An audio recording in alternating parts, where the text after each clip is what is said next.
Hey guys, welcome back to Jay's Fit Down, a football podcast. I'm your host, Jaden, and today we're going to be ranking the top QBs of the 2020 NFL Draft. This is a video I've been wanting to do for a minute now, and I think it's something that when you look back at it now, seeing as the quarterbacks who were taken, and where they stand currently, them just finishing up their third season in the NFL. So now, going into their fourth season. So now we're going to see their trajectory and where they started and how, they moved throughout the first 3 years of their NFL career. So we're going to be talking about that and predictions for them and their teams. This will, kind of coming up there as well in the pod. So we'll talk all about all that good stuff. And make sure you guys subscribe to us here on YouTube and check us out on audio version on Spotify and all podcast platforms. We're there to search up Jay's Fit Down, and we're there. Give us a follow on Spotify, and also give us a subscribe here on the YouTube channel. So without further ado, let's begin.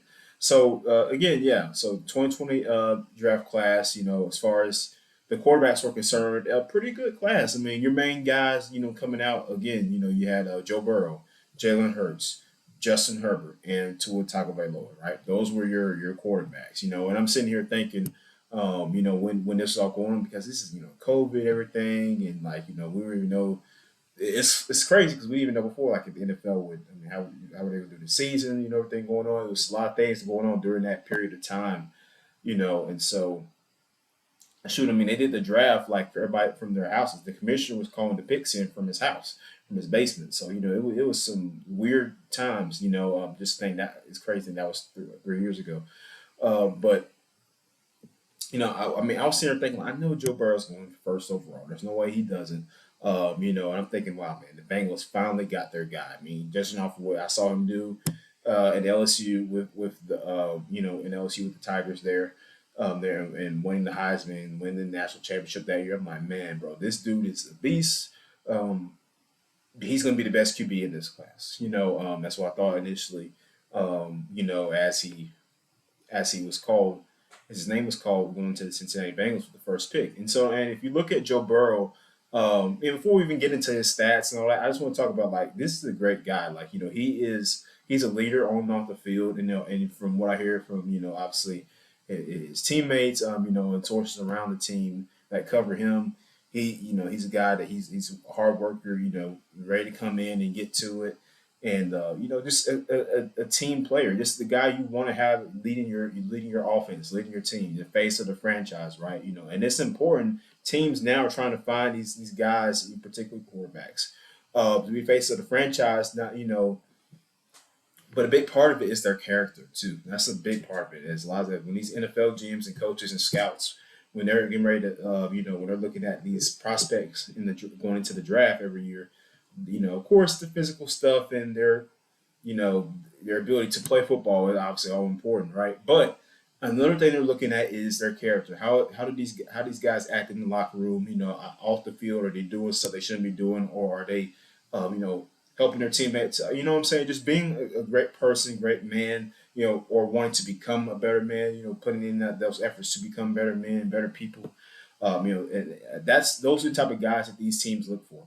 Those are the type of guys that these teams hope they're getting when they draft these players. And I just want to take a minute to address that and give Joe Burrow and really all these guys, on this list here, a shout out for just being great guys and great locker room players, great people, and having good character as far as I'm concerned, with these guys. But now transitioning back into the football side of things, first off on these, this is ranking order like the best to, you know, so these are my top four, the top, QBs of the 2020 draft class here. These four guys here, and number one, I'm obviously putting Joe Burrow. I mean, now his rookie year, he played. He didn't play all his games. He missed some time because he hurt his knee. But in the time he did play, he had 2,688 passing yards, 13 touchdowns, 5 picks. He was playing pretty good for a rookie, as you would expect for Joe. And obviously, the Bengals did not have near as good as the receiving core they did the last 2 seasons that year, so that played a part in it too. But and then it's also Zach Taylor was learning his quarterback a little bit more, knowing what he's best at, and giving him those opportunities offensively to to put his abilities out there on display, right, and to help the team. So that's another thing about it. 2021, he had 4,611 passing yards, 34 touchdowns, 14 interceptions. Big jump, obviously. That was the year the Bengals went to Super Bowl 56, if I'm right. Yes, Super Bowl 56. Um, and they lost to the Rams, but they had a great season the whole year. I mean, Joe Burrow had 500 passing yards in the game against the Ravens. I mean, that was insane. Hasn't seen something like that in a minute since I think Brady was the last one to do it, something like that. Either him or Mahomes, one of the two. I don't know. Um, but to see him, because you don't really see, like, that's not something you see a quarterback do often, like passing 500 yards in a game. I mean, obviously you're throwing football a lot, but still, that's a lot of passing yards, and now, as everybody knows, this is a passing dominant league now offensively. Everybody's throwing the football more. So, but they carved up Baltimore that game. And overall, it was a great season for Joe. And then the Bengals drafted Jamar Chase, right, his former college teammate. So when I saw that, oh yeah, they're going off, they're going crazy, and they did. Defense was playing great. I mean, he had a great defense behind him too. They were playing good football. Getting after it. Trey Hendrickson, on defensive line. Sam Hubbard was pretty good. Had Von Bell back there. Jesse Bates. The defense. To have the amount of talent that they did have, they played great. The whole year, and then playing and going to the AFC Championship game against the Chiefs. I mean, going against the Chiefs. I mean, the AFC Championship game, and they were able to kind of put a hold on them, as best they could. I mean, and then that tackle by Eli Apple against, as much as hate as Eli Apple gets, and some of it deservedly so. He had a big stop on Tyreek Hill toward the end of the first half. I don't know if you guys remember that, but it was big, and it played a big role later on in the game. But overall, it was a great season for Cincinnati, for that team, for that city, for the fan base. For the franchise as a whole. It was just great to see them make it all the way to the big game to play against the Rams. And if Joe had a better offensive line, those things, maybe the Bengals could have won. They were pretty close. Until Cooper Cup started going crazy, and yeah, and then they lost. And then you move on to 2022. Joe finished with 4,475 yards, 35 touchdowns, 12 picks. Still, solid stat line for him. Just the turnovers, obviously something he needs to kind of work on, cut down on those turnovers. That's my only nitpick with him. Then and at the same time, the offensive line still not great. But they worked to improve it. And it was still a work in progress. So hopefully next year it'll be a little bit better for him. But I think this past season for them, Joe, he still had a great year. The few games in particular where he made some big plays, to him and the receiving corps made some big plays to give the Bengals a chance to come out with a win. Apparently, so it's like, I mean, you think about the Tampa Bay game, that was huge. Joe had a big drive, helped them kind of ice that game. And so overall, yeah, I think so. I have Joe as the best QB coming out of this class. He's number one. Right behind him, though, is Jalen Hurts. I mean, what's funny? When Jalen Hurts came out in the draft, a lot of Eagles fans were like, "Oh, Jalen Hurts, really? I don't know about that." Like, a lot of people were skeptical of this guy, coming out. They didn't think he was going to, he didn't think he could be a franchise quarterback even after his great season in Oklahoma and then his great years in Alabama too. They didn't think he could be an NFL quarterback. A lot of people didn't think he could be an NFL quarterback. And I thought he could. It's just gonna take a little bit of time, right? And not everybody's gonna come and fly out the gate. I mean, not everybody's gonna be a Joe Burrow. Not everybody's going to be, a Trevor Lawrence. I mean, he didn't even come out flying out the gate, right? I mean, a lot of these number one picks are the quarterbacks don't always do all that good. I mean, you think about Baker Mayfield, that's a whole different story.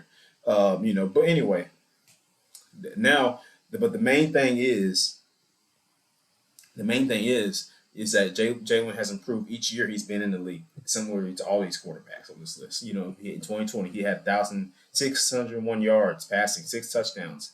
4 picks. I mean, he was playing behind Carson Wentz, so he didn't play much.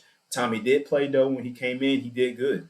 They use him in a lot of different ways. Sometimes they even have him line up in the backfield and all that kind of stuff. And I'm like, wow, bro, like, but Jalen Jalen Hurts really, I mean, just the work ethic and just want to become better each every year. You got to respect that. And like I said, all these guys, their character, man. He's a great leader, great guy in the locker room. A lot his teammates love him.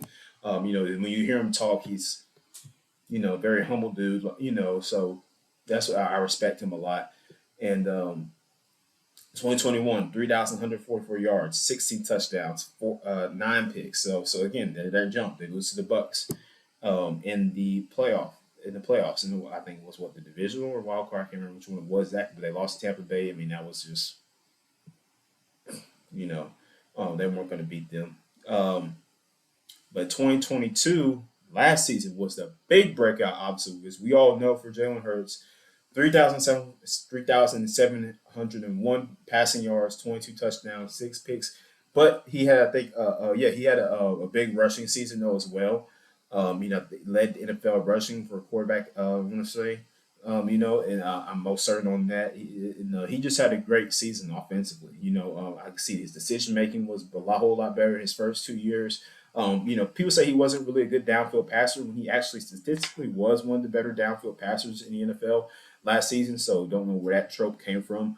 But and a 101.5 quarterback rating. So he had a great year. I mean, he was a runner up to the MVP award, behind Patrick Mahomes, and so that's, I mean, and to be right next to Pat, on that level means you had to play really good football for the season, and he did, and it led to a Super Bowl appearance for Philadelphia, in a game that they really should have won. They had chances to take that, to take the win, but things just didn't go their way. A couple turnovers and big punt return. We all know the case. Sorry, Eagles fans, but assessing Jalen Hurts' first 3 years, he's on trajectory to be one of the best QBs in the NFL, along with Joe, Pat, um, Justin Herbert, all these guys. That Trevor Lawrence in that range. He has the potential to be in that range there, like in that group. If not the top two, because he just is that good. He's great. The one thing again with him, just want to continue to improve that downfield passing. The pocket awareness as well. I mean, he's great on his feet. We all know that, but it's just presenting that problem though with his legs. That's what makes him hard to stop and game plan for because as a defense coordinator, you got a quarterback. You're up against a quarterback. He can throw the ball from the pocket. I mean, well enough to scare you that way. And then he can move. So you don't know. You don't know which how you want to stop that, right? So that's the kind of stress he puts on defensive coordinators. And not many quarterbacks are like that. Most of them pocket guys. So. But yeah, so that's why I have Jalen Hurts at number two. Then moving on to Justin Herbert at number three. Now 2 and 3 would Jalen Hurts. I have him at two only because, like I said, Super Bowl appearance. I mean, you got to run up to MVP. Like I had to put him there at number two. But Justin Herbert was not far behind for that second spot. I mean, he came out the gate in 2020 with 4,336 yards, 31 touchdowns, 10 picks. Great season for him. His rookie year. And then the following year, 5,000 yards, 38 touchdowns, 15 picks. And so just, I mean, he improved each year he's been in the league. The Chargers had a chance to go to the playoffs. They had to go chance to go to the playoffs in 2021. They didn't go. Lost to the Raiders in a really crucial game to get in there, and they did not win. But Justin Herbert is a guy. He's got a great arm. He's very accurate with his passing. He's a big frame for a quarterback. When the Chargers took him, I was like, man, Oregon kid. I mean, I was like, Oregon quarterbacks. Last time Oregon Duck went into the NFL at quarterback, it was Marcus Mariota, and case closed with that. But he came in and he did really well. Very smart guy as well. Sees the field very good. Very precise passer. And in last season he missed some games with a rib injury. But 4,739 yards, 25 touchdowns, 10 picks. They lost in the wild card to the Jacksonville Jaguars, a game they were winning and they blew the lead. A lot of it most of it I blame on Brandon Staley and his play calling. As much as I would on Justin Herbert or any particular player. Um, that's just a game the Chargers should not have let the lead go away. Again, it was a coaching issue. Uh, you know, but now he's got a new offensive coordinator in Kellen Moore. They fired Joe Lombardi, and rightfully so. I mean, he was calling very simple plays, too simple for a quarterback like Justin Herbert to run. Like this is the NFL offense. This is National Football League.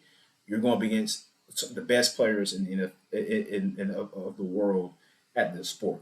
Defensively, you can't have these little dink and dunks, these little like no. This you got to run an NFL offense, an offense for professional football offense in the NFL. And Joe Lombardi simply wasn't doing that. So they got a guy, Kellen Moore, who could. He had great passing offenses there in Dallas his couple years as offensive coordinator. So they brought him in, and I think that was a good move for the Chargers there and for Justin Herbert. So hopefully he continues to do that. And then now think about it too, the Chargers have the 30th ranked rushing offense in the league. Not good. So they need to improve the running game because that'll help take pressure off of Herbert and allow him to have some more big games too, because teams won't be able to key in so much on his passing because they have to respect the rushing attack. So, you know, so that's just the thing about that. And lastly on our list at number 4, Tua Tagovailoa, former Alabama Crimson Tide. I love Tua, man. Especially for what he did against Georgia, national championship for us. And just having a great career at Alabama.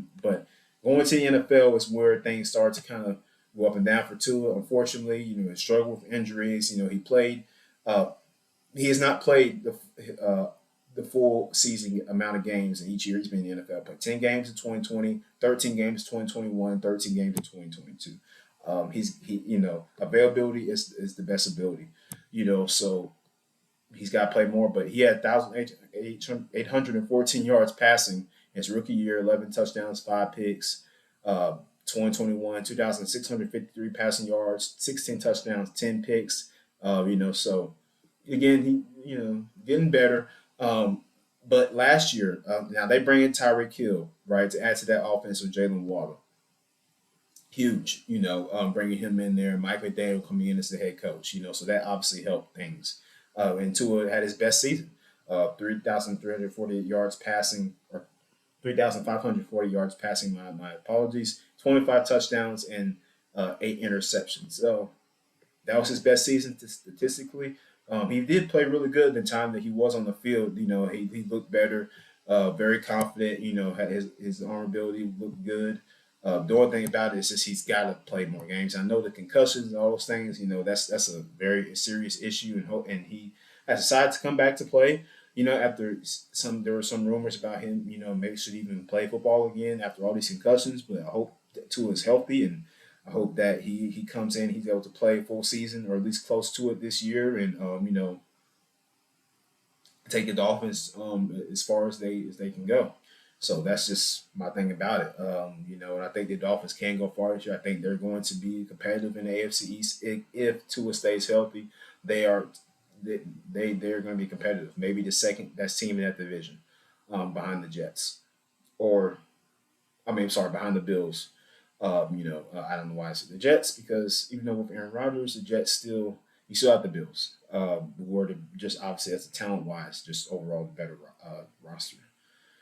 So that's my ranking of the top QBs of the 2020 draft. Now that we've seen them play throughout their 3 years, and that's how I have those guys ranked. Let me know if you agree with this in the comments or who you would put where. So make sure you guys do that. Thank you for tuning into today's video. Make sure you subscribe to our channel here on YouTube, and also check us out on all podcast platforms, Spotify, Apple Podcasts, all those things. Check us out there, and we will be back next time with another video, guys. Thank you.